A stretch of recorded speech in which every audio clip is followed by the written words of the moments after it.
How you doing, YouTube squad? Welcome to my channel. This is You Too Can Be Great, and this is the VH1 Couples Retreat Season 1, Episode 1, Living in Color review. It's kind of late, I know. I was gonna do it earlier. However, my husband bought me an Apple Watch for my birthday, belated by the way, because it was on the 11th.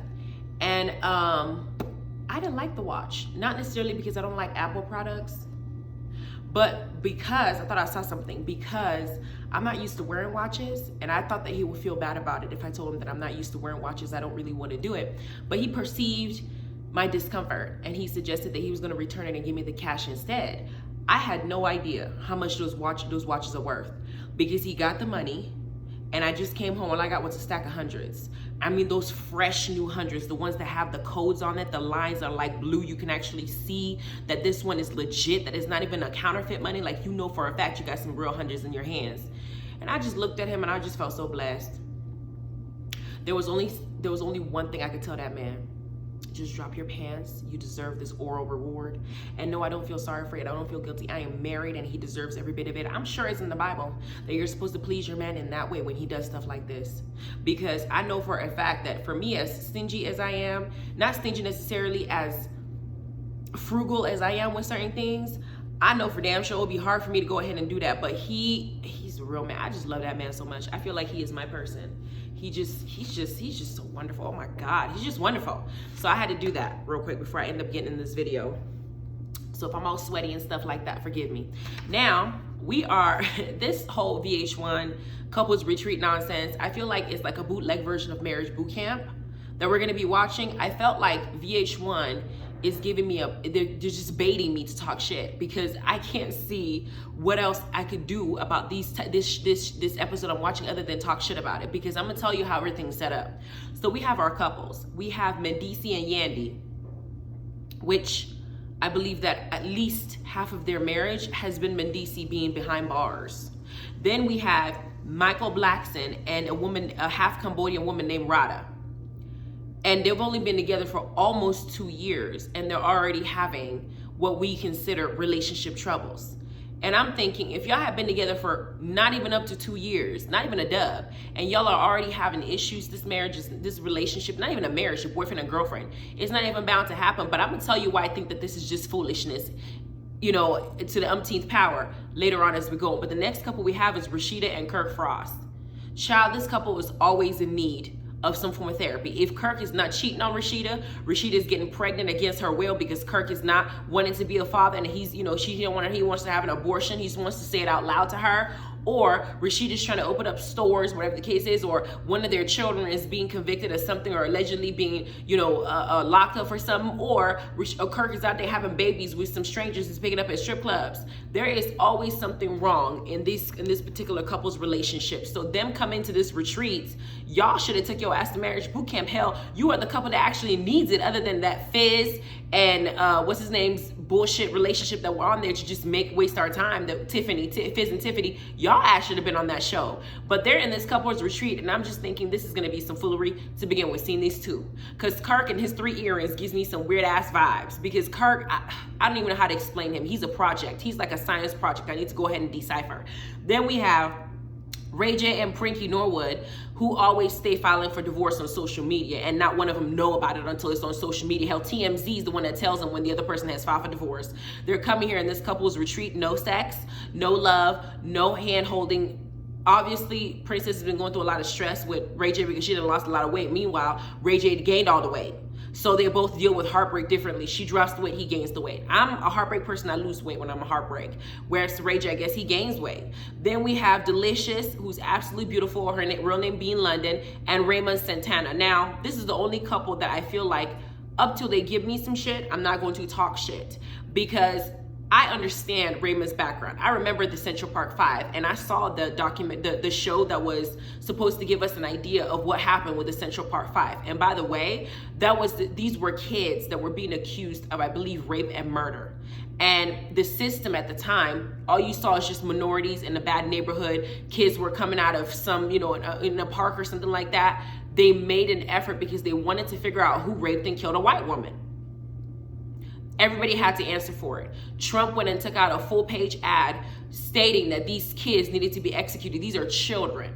Meanwhile, we're over here having a trial for a murder that we saw on camera that was spread out, went viral. We saw it happening. We're having a trial for that. But we had kids being accused of something that teenagers, these are 5 teenagers saying that they had raped and killed this woman and left her body in the park so intricately. There was no motive. These people were from poor neighborhoods. Their parents could not afford decent lawyers. All the parents could do. And then on top of that, these kids were interrogated for hours without any parental observation. They interrogated them, got confessions for making them feel uncomfortable in the room, playing good cop, bad cop, and the kids just lying to them, saying that, oh, if you tell us that you did it, you gonna go. These kids went ahead and did what they thought because they trusted law enforcement, naive as they were, and they were taken advantage of. And when I watch that show, When They See Us, and I get an idea of what some of these people went through, and them being teenagers, I think they spent about 7 to 14 years behind bars for a crime they didn't commit as kids. And I think one of them got the prison experience where as a minor, he was just getting abused, left, was getting raped, he was getting beaten, and the security guards that were there, of course they're gonna let it happen because they're being bribed. And it just, my heart hurt because I know that this is not something that is rare. It's something that has happened continuously. So Delicious ain't stupid. After she left Flav, as soon as Raymond got his coins, she stepped up. He got those millions that I don't know if 40 million is enough split between 5 people to make up for the years and the time that you can never get back, but it's a start. And I don't like it coming from tax dollars. I think that 40 million should have come from the law enforcement precincts, their own pockets, their own retirement fund that caused that. I think it should have come from that, because if it comes from that, they're going to be much more careful when they go ahead and pin murders to minors and then charge them as adults. I think there was one of them they did charge as adults. Meanwhile, we have I'm not going to say his name, the kid that carried an illegal AK-47 running around doing a protest, passing law enforcement officers and shooting two and injuring the other person. They're calling his ass a hero. But you have to, they charge, they call him a hero or a young guy or a young man who's over 18 years old, by the way, a young man or a young kid who just made a mistake. Meanwhile, you got the Central Park 5 who are actually kids, 14 years old, 15 years old, 13 years old, and they were charged as adults. So anybody that's sitting up here in my comments telling me, well, the system is designed so they can go through due process. I don't know what delusional realm you live in, but you need to get with the program and understand that this system is not designed for certain people to succeed. It's designed to be beneficial to certain people and to fuck up the other lives of certain people, hence the minorities. And Raymond happened to be happened to experience some of the consequences of the system, and it's unfortunate. But you end up coming out, finding him a fine ass woman, Delicious. Delicious made sure that after he got his pay, she got her ring. So I can't be mad at her because she knows how to hustle. I don't think Delicious is hustling him. I think she genuinely loves him, but I'm just saying, having that millions don't hurt. So then we have everybody telling Michael Blackson and Rada that they're gonna have pretty babies, and I said, where? Now, I'm not for calling somebody pretty or ugly based on their skin complexion. I'm not calling somebody ugly because I think that beauty's in the eye of the beholder. I can say somebody is not attractive to me and somebody else can be attracted to them. But what I will say about this couple is that money makes a lot of a difference, a hell of a difference. And then on top of that, with everybody telling him that he's gonna have cute kids, it almost brought back the delusion for people to thinking that because they're biracial kids, that they're automatically gonna be pretty. I don't think so, because when I'm looking at both of them, their skin complexion is not gonna be enough to make a beautiful baby, because to me, Rada is beautiful, but she's not drop dead gorgeous. Michael Blackson is unique in his design.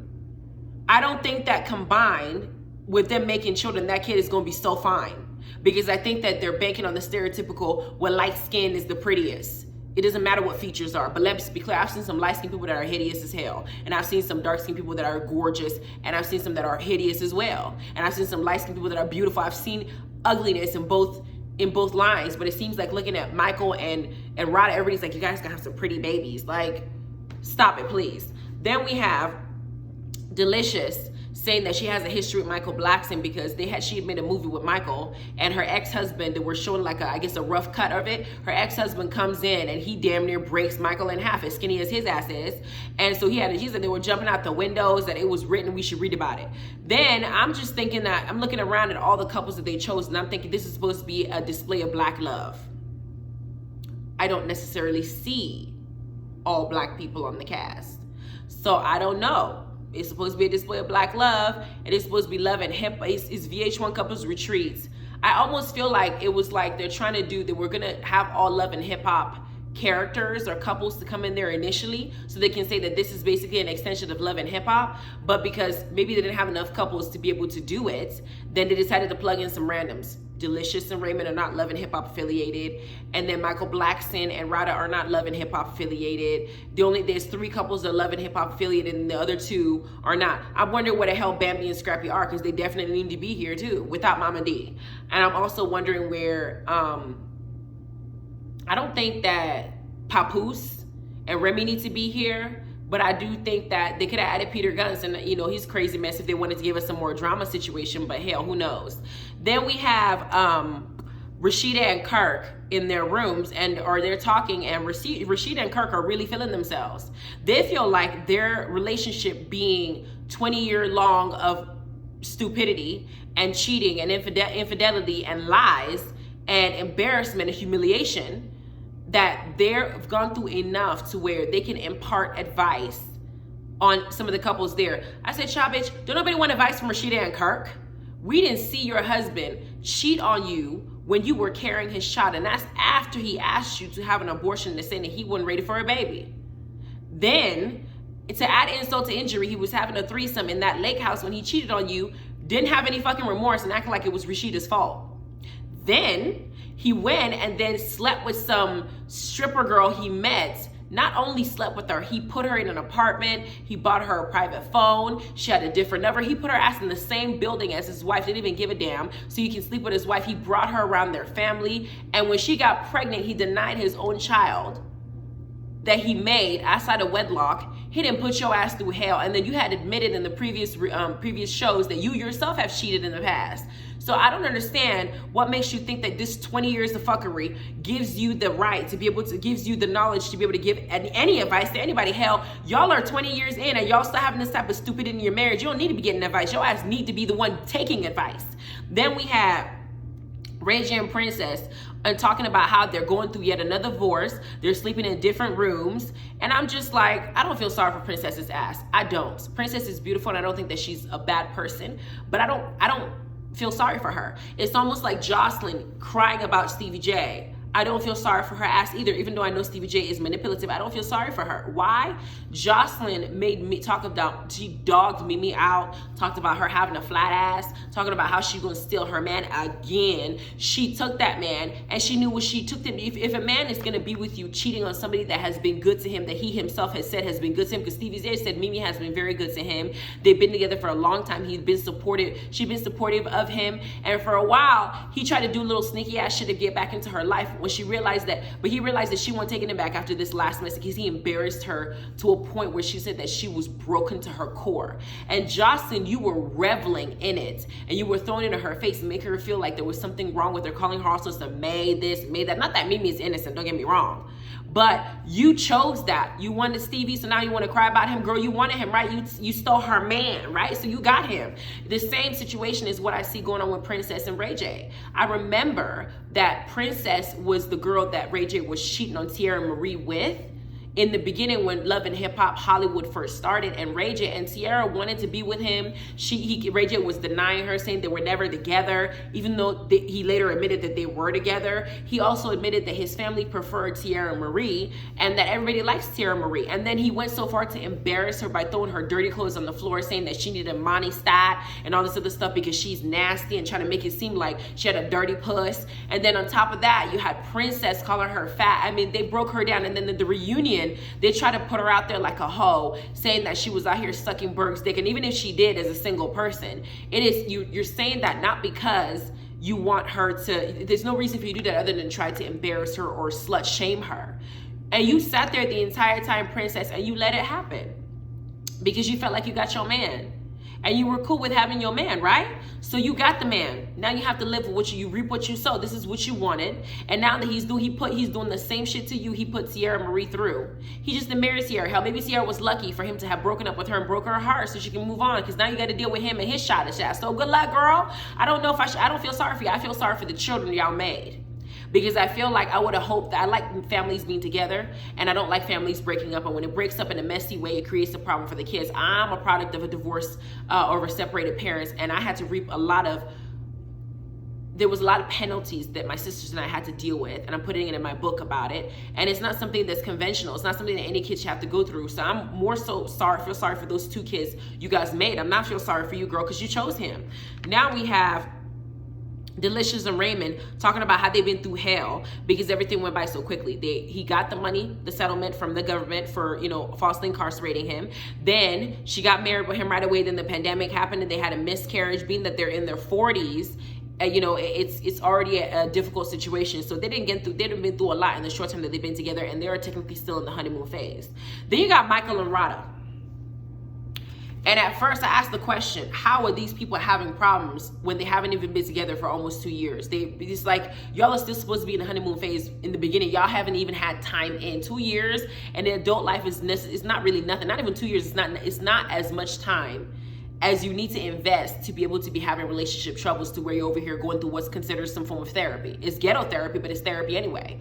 So I'm sitting here listening to Michael and Rada. I'm thinking, okay, what's the issue? Then Rada tells us that they like threesomes, foursomes, allsomes, fivesomes. Hell, they didn't even need to call themselves in a relationship. They let anybody and everybody in their bed. There are for everybody. And she said that they made rules, and Michael keeps changing the rules because the initial rules was that they can invite people in their bed every so often, whatever the case is, but she's got to pick. Girl, didn't you take any lessons from Akbar with Tierra Marie? You also saw Akbar in Love and Hip Hop when Tierra was in the mix to be part of the harem. You heard his wife, Sade, telling him we're supposed to pick together, and you just men do not ever follow those same stupid rules. They only feed you that bullshit to make themselves comfortable with cheating on you, and you to be okay with it because you think that you're something special because they told you that you're the real one. You're the one I give the title of a girlfriend, but it's okay, I'm gonna sleep with other people on the side, so you feel special, right? Just like Kiyomi on Love and Hip Hop with Rod. Her saying, well, he's supposed to know that I'm the main person, you can sleep with whoever you want, because they're now perpetuating this delusional mentality or idea that a majority of men are supposed to cheat, or a majority of men are known to cheat. That is complete bullshit.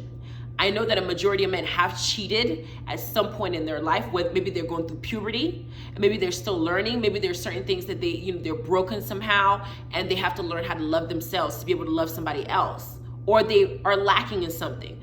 But when you mature and you're an adult and you swear to build a relationship with somebody, most men are not out there cheating on their wives like that. That idea is a hip hop thing, a rap thing, where you just have all these many bitches is what they call them, so you can go ahead and sleep with whatever. So being in that industry, being in that entertainment industry is giving this women this delusion that, okay, well, I know he's gonna cheat anyway, so we're just gonna come up with arrangement where if you're gonna cheat, I need to at least know who she is. I need to meet her. Matter of fact, I want to be in the room when it's happening, but they don't follow those damn rules, girl. Once you open that door, and you can't now say, oh, well, you open the door for him to fuck anybody else, then girl, you need to be okay with him doing it and not get mad when he does it, because he said something like, when on the days I'm on tour, I'm allowed to bring in a woman if she's not there.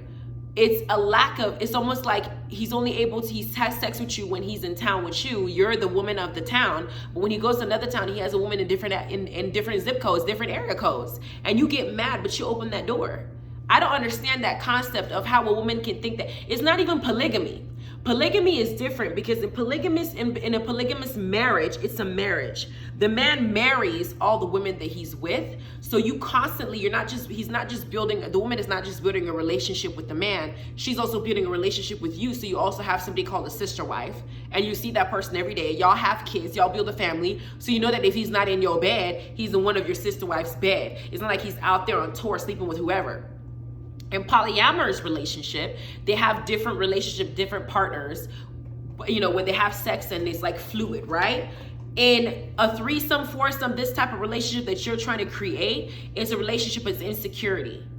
You feel like your man is already going to cheat on you. So if I give him the permission to cheat by way of saying, well, you can have threesomes, and you can have foursomes, so you know what? You can have fun while you're gone. It's always like you're trying to psychologically digest the fact that he's that you're not the only person that he's gonna want. He wants to sleep with other people. He could potentially build a relationship with other people because other girls might fall for him and actually want to break your relationship to get that man from you. So it's an insecurity that you're trying to override, but girl, you're not, this is just, it's crazy. Why don't you just look at him and say, I'm not comfortable with this. If my vagina is not good enough for you and you want to go, then fine, I can't be with you because I'm not gonna catch something, or I'm not gonna be hurt in the first place.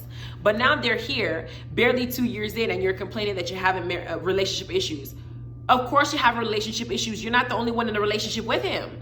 Then we have, they're now eating, and the traditional topic relationship comes up, which I was just discussing. And Raya then decides to take this time to let everybody know at the table that her and Michael usually have several people come into their bed, and they like threesomes. They have foursomes, and they don't really. This is how they have their relationship. I'm thinking, the only thing that's going on in my head is if I'm with a man for 2 years and after 2 years he feels the need to go and have sex with somebody else within that time, I'm wondering, was something wrong with me? Are my skills, not good enough? My sex expertise horrible? Because I can understand in 10, 15 years, maybe 20 years, wanting to spice up your relationship because you didn't got time in. But after 2 years, that's too damn early. Then Kirk decides, the nerve of this motherfucker, he opens his mouth and says, Rasheda be telling me things like, you be doing this and you been doing that. She needs to be glad she's not dating somebody like Michael. What makes you think that your ass is not like Michael? Bitch, you didn't win and had kids. You had a kid outside of the marriage. Hell, at least Michael didn't have a kid outside of marriage that we know of. He's just fucking him. Yours is worse. What makes you think that Kirk is... I don't know how Rasheda tolerated that man the whole time, as long as she tolerated him. I'm thinking that it's probably a self-esteem issue, because Rasheda to me is absolutely beautiful. I think she's more beautiful than Kirk. I think that she can go out there and get another man if she wanted to. But with Kirk saying some dumbass shit like this, like, girl, you should be happy I'm not like Michael. You got me instead. Like, you should be like, he's a prize or something like that. Like, what the hell? Is like Peter Gunn's telling Tara, you know what, men cheat, other guys cheat. They don't, they don't treat them that way. Like, I'm supposed to be happy that you're disrespecting me because I'm supposed to weigh the level of disrespect? What the hell? And then Delicious decides, because she's my spirit, she said, you know what, if my husband decides that he wants to have another woman in our bed, we can. I'll go change my makeup.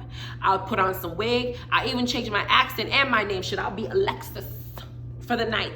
And we'll just go ahead and, if you want me to change my, you want to have sex with somebody else tomorrow night, so I can do that too. I will go and buy me a costume. I will go and even get me some face paint, some body paints. I will go ahead and get me a new wig. Hell, I'll even put up a costume if you want me to. We can go ahead and hide the cucumber, or we can play, doctor in a hospital, or we can go ahead and play the troublesome Catholic schoolgirl that needs a spanking. I will do everything I need to do, but I will be every woman and any woman. If you want me to be a stripper, hell, we can get a pole in the middle of the house and I will shake my ass and bend over. Hell, I will do all the splits you want. I will be twerking every which one of this booty, work around in circles. I will do everything you want me to do, but it will be in this body.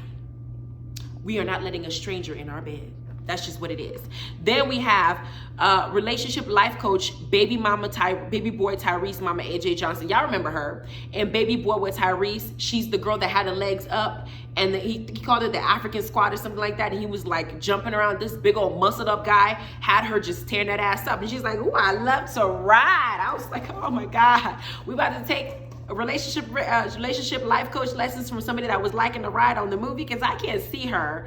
After seeing her in that movie, it is very hard to see her in this mode, because I feel like I saw her freaky ass in there getting it flipped and having fun and getting it tapped by the dude that was punching baby boy, trying to teach him how to be a man. He was like, this is my woman. He's over there making breakfast in the kitchen, butt ass naked with all his muscles and shit. She's the life coach. This is what I'm talking about. I can't take this seriously. Not because she's not a decent life coach. It's just because I don't know. It's funny to me. I think that this is just a different version of VH1's marriage boot camp. It's just in a different, in a more, it's with a twist, okay? Some lemon, some ice. It's just with a twist, okay? Now we have her come in, and she said that she is going to be the person to give them some life coach lessons about how the communication and things that they need to fix in their relationship. And of course, the two people that need it the most are the ones that are being more resistant to it. Ray J and Kirk are just sitting up to tell me, I don't know. Rasheda said, I don't know, but bitch, your ass needed too. The people that need it the most are the ones complaining about it because they don't want to do therapy. Then she decided to tell him to go upstairs, get ready to have an activity. We're going to have our first activity today. They come downstairs. Kirk and Rasheda decide to discuss what their main issue is. Rasheda expresses that with them it's just work, work, work, work, work. Basically, she's trying to say that Kirk gives every other female out there attention, wanting to have sex with them, and make babies with them. But when it comes to her, he's just about building a legacy, work, work, work, work, work. It's not about, he doesn't give her the same attention that he probably gives other girls that come into his life, other young girls like Jasmine. The same attention with her. He's just trying to build an empire with her. And she would want that. Kirk gives a speech about how it's difficult and how his son has a charge and how he's having to support all these kids. He needs to make money. That is true. You do need to make money. But you weren't thinking about that when you were fucking all these girls. So clearly you have time to have sex. Why don't you have sex with your wife? Then Ray J and Princess come up. And Ray J's ass is over there hiding behind Princess. Like a punk. And Princess is talking and she's saying that they fight all the time, that the love is there, but they're fighting most of the time. And AJ asked them, you know, is it love or lust? She said it's not lust because we're not having sex. Ray J gets an attitude saying that Princess is telling everybody their business. Your ass is on camera. We didn't already know y'all weren't having sex before she said it over there. So I don't know why you're just looking for a reason to be mad. And then she asked him, you know, he walks away and he comes back. She asked him, what do you want out of this? And Ray J gives some stupid generic ass answer. He said some bullshit like, I want her to be happy. If she's happy, I'm going to be happy. I said, this is the dumbest shit I've ever heard. Your ass just filed for divorce online and she found out on social media along with everybody else that she was being divorced. And you want to sit up here and say that what you want is for her to be happy. If you wanted to be happy, you wouldn't have done that shit in the first place. You would have gone to the house. You would have had a conversation with your wife. Y'all would have kept your business off of social media. We won't be sitting up here going through it with your relationship being exhausted. Hell, we don't even know when y'all are serious anymore. The next time that one of y'all screams divorce, I'm just going to be like, okay, what's next? Because I don't believe it'll be the third time y'all are screaming divorce. And so Princess starts crying and Ray J decides to walk away saying that basically he knows so many things about Princess, but he's not airing their business as much as she is. Why is she telling their business? Well, eventually if she can't talk to your ass and you're walking away and you're making her keep things in, she's going to want to air out her frustration and she's going to tell it to somebody. And in her case, she's been putting on her business on social media, which is wrong. Handle your scandal in private, but your ass don't seem like the type of mature person to be able to have a healthy conversation. You're in a situation to where you have an open forum with other couples that are going through shit to talk about your problems and you acting like a damn child. But Princess, girl, you picked this, girl. That's what you wanted, right? You told Tierra Marie that Ray J needs to claim her. Well, you claimed your ass, girl, and this is how he treats you after he claims you. Okay, so be at peace. You know, learn to work what you ask for. You reap what you sow, and you know, be careful what you wish for, child. You got the man. And she said in her reunion, I remember the first reunion she was there. She said that no matter what Ray does, she will love him to death. Girl, you said that even after you push your ass in the pool. So be cool. Dive into the deep end and make it work. I hope y'all work things out. But I'm just gonna clown this entire season. If I see something funny, I'm just gonna talk about it because I honestly do not take this as seriously as I probably should. I think it's a bootleg version of Marriage Boot Camp. I think it's a joke. I feel like they want us to just sit up here and clown, so that's what I'm gonna do when I watch this. I'm just gonna laugh about the whole thing, okay? Because all these couples on this show, I can't. Bye.